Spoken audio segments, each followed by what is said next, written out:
Was that policy right or wrong? If you bring me back to 1965, I would say that is the same policy I would still adopt. I used to believe that you can learn two languages at the same time. Whatever your IQ, I was wrong.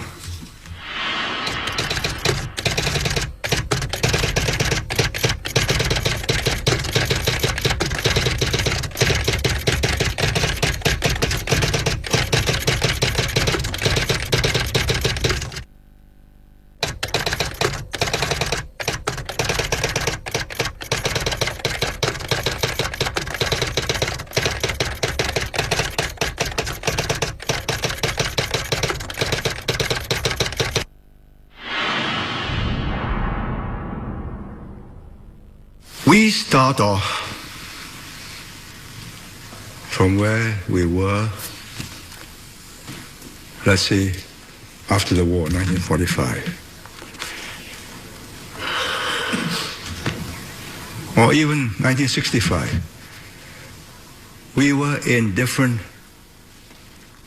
communal groups, Malay kampongs, Chinese villages, you can say Lorong Tai Seng, Hainanese, Kampong Ubi, Malay, and so on. You can go on, Hailam Kwe, and so on. What did we do as a government? From 59 to 65, we had a laissez-faire policy. We inherited from the British English schools, Malay schools, Tamil schools, and other schools. So we introduced mother tongue in the English schools for those who are in English schools, and we gradually introduced English into Malay schools and Tamil schools. When we became independent in 1965, the Chinese Chamber of Commerce Committee came to see me a few days afterwards in my office then at City Hall. They urged me to have Chinese as our national and official language. I looked them in the eye and said, "You must be mad. I have to fight you because Singapore will come apart. Let's assume we were all Chinese, no Malays, no Indians. Could we make a living with Chinese as our language of government and our national language?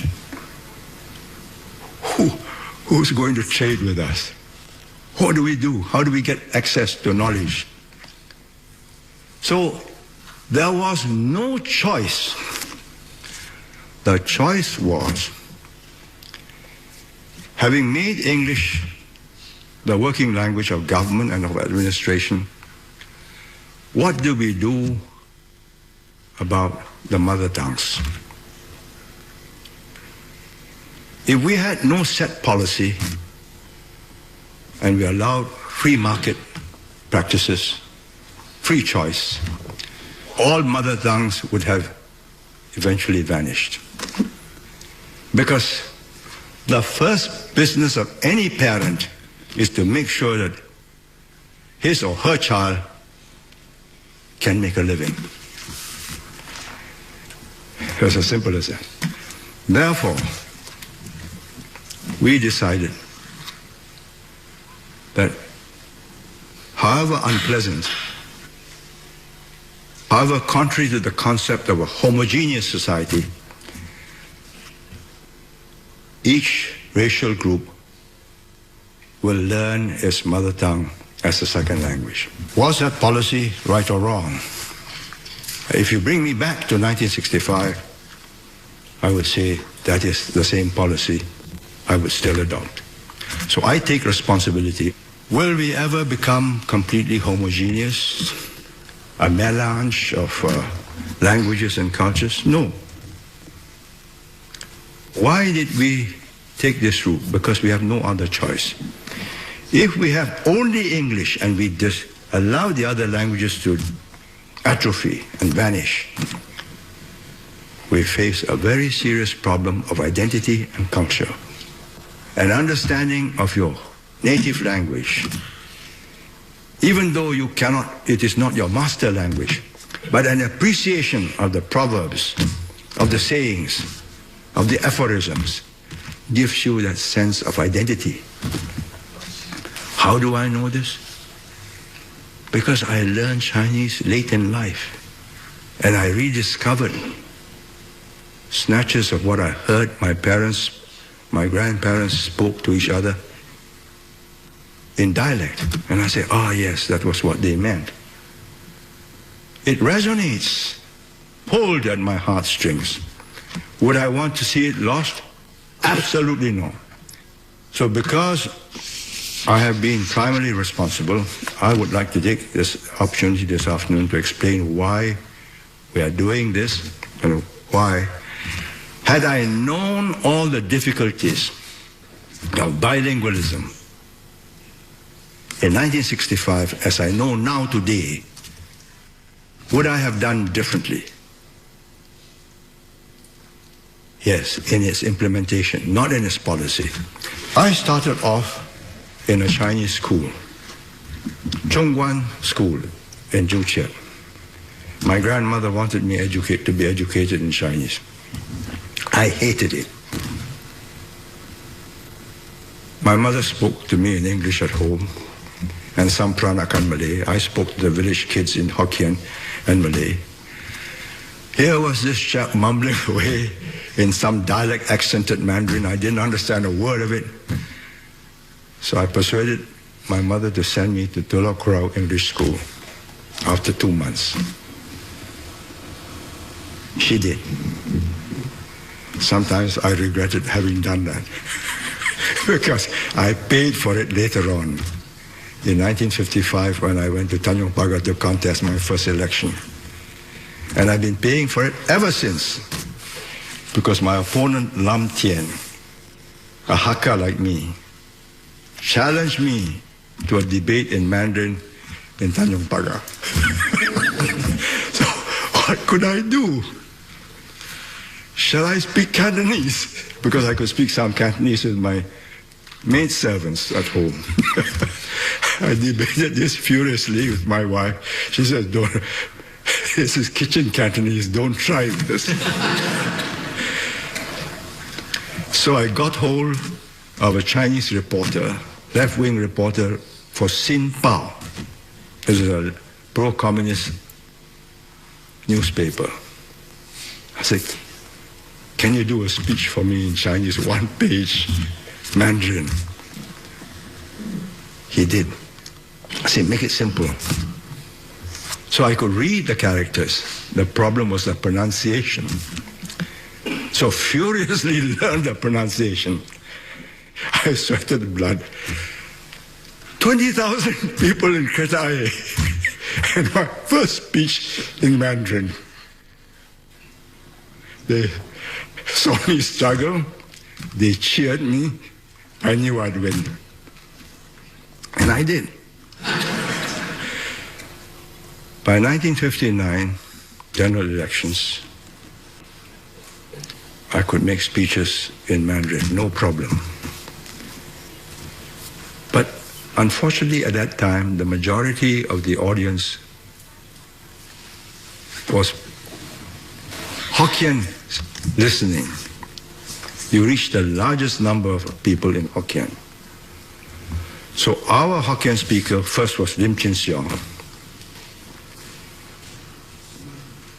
Then he was arrested and detained.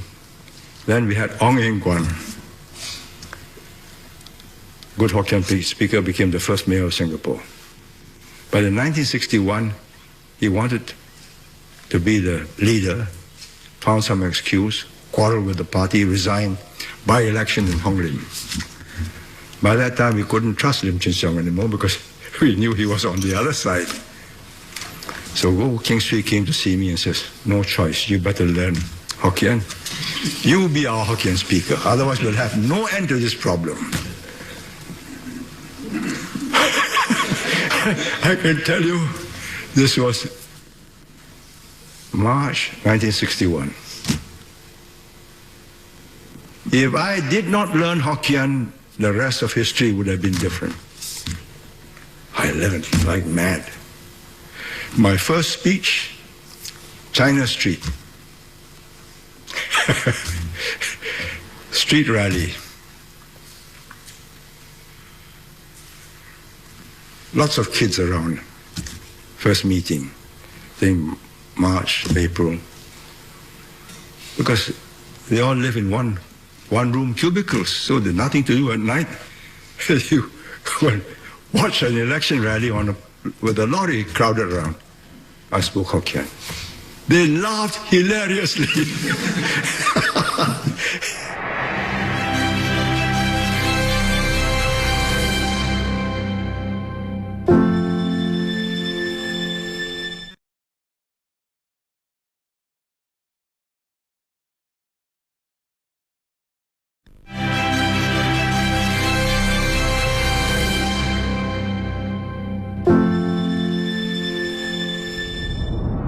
Let me explain the depths of the problem.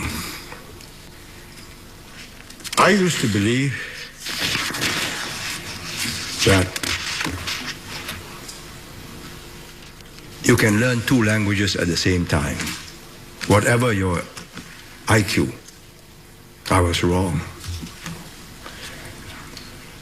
You have to master one language enough to read and to absorb knowledge for all the other subjects. Another fact which I discovered. You may have the same IQ, score the same marks in science, in mathematics, and other subjects, but your linguistic skills are different. Girls are better at languages than boys. It's statistically proven. Did I know all this? I didn't. My ambition was high. I shared with Pierre Trudeau, yes, make it bilingual. He wanted French and English. I wanted English and Chinese, Malay and English, Tamil and English. It's a very difficult problem. May I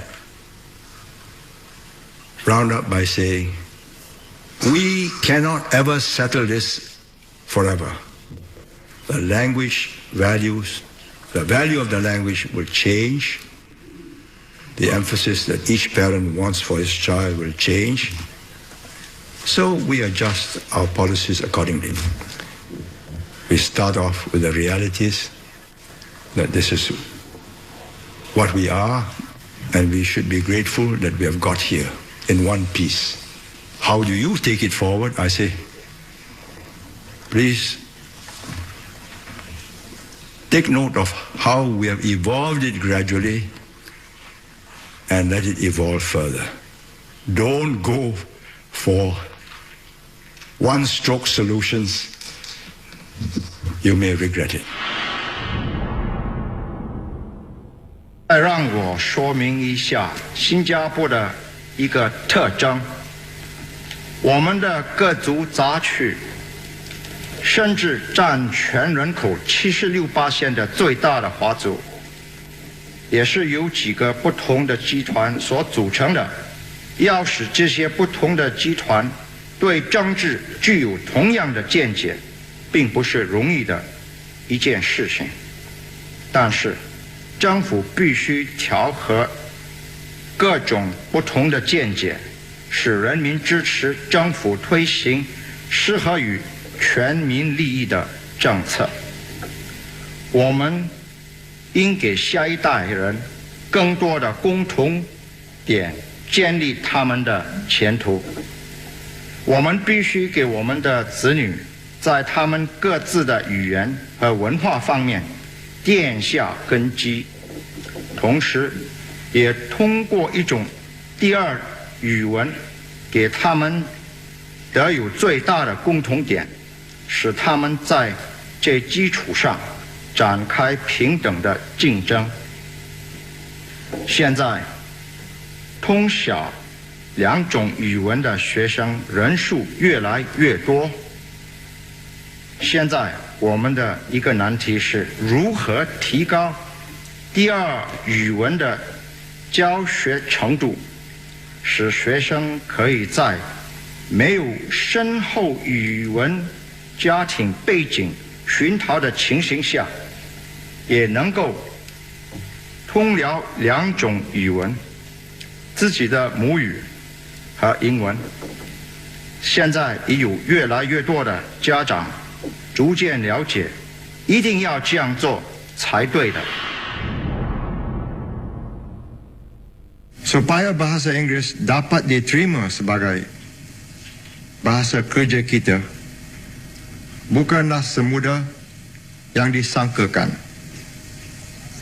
Kalaulah kita cuba melarang penggunaan logat atau sebarang bahasa, maka akibatnya tentu buruk sekali. Larangan terhadap sebarang bahasa ibunda akan ditentang dan akibatnya ialah timbulnya tindakan yang tidak wajar mengenai pelajaran bahasa serta penggunaan bahasa itu. Dasar 2 bahasa pemerintah akan dilaksanakan secara adil dan seksama bagi semua bangsa keturunan. Setiap orang Melayu akan mempelajari bahasa Inggeris dan Melayu. Orang Melayu tidak perlu belajar bahasa Tionghoa. We will never completely and finally settle the problems of our bilingual and bicultural society.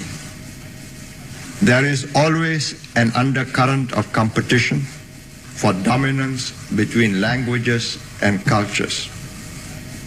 Our special circumstances lead us rationally to accept the fact that English is the working language of our society. However, we all want the culture, the values, the philosophy of life, our philosophy of life, to remain dominant over that of America, Britain, or other parts of the English-speaking world. This requires that we know English and enough of our mother tongues to appreciate our own traditions and approach to life. From my observation, the monolingualist is more likely to be a language chauvinist and a bigot because he only sees the world through one eye. Bilingualism gives a more balanced and rounded view of the world.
Chinese parents face this choice for their children: English Mandarin or English dialect. If they secretly want English, Mandarin, and dialect, then they will find that their children finds Mandarin burdensome and will never master it. Therefore, you have actively to encourage your children to use Mandarin in place of dialect. And if you yourself do not speak Mandarin, may I suggest that it is not too difficult to learn how to listen and to understand, so that your child can continue to speak in Mandarin. And with a little bit more effort, you can learn enough of a vocabulary to speak Mandarin. Once it is clear to the government that parents want their children to master English and Mandarin and not dialect, then the government will take a series of administrative measures to support this decision. All government offices, all government hospitals, clinics, all those manning government counters will be instructed to speak Mandarin except to those over 60. So I say, let us face the problem and make our decision.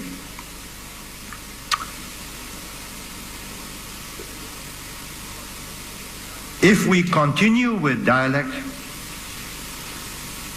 it will drift into a Singapore-type patois Hokkien. There is a certain drift in language use. The choice is a stark one. Logically, the decision is obvious. Emotionally, I know it is painful. And a language is first listened to, heard, and then spoken. It's not read or written. That follows later, and we started the wrong way. We insisted on 定写, 默写, madness. We had teachers who were teaching in completely Chinese schools, and they did not want to use any English to teach English-speaking children Chinese. Turned them off completely. Parents spent a lot of time and money, extra tuition, but the children had no interest. They were turned off. Gradually, I intervened successively over the years and insisted that my experience should guide the policy. I was taking a risk. I put it wrong. I started wrong and I put it right. Successive generations of students paid a heavy price because of my ignorance, but my insistence on bilingualism. I want to get this message into the heads of the younger generation of teachers and said, this is the way we are going to go. Use IT, use drama, use every possible method to capture the interest of the children, and doesn't matter what level they reach, they will like the language, it's fun, and later on in life, they'll use it. I get emails and letters from many Singaporeans who are in China now doing business to thank me for having insisted that they do 2 languages.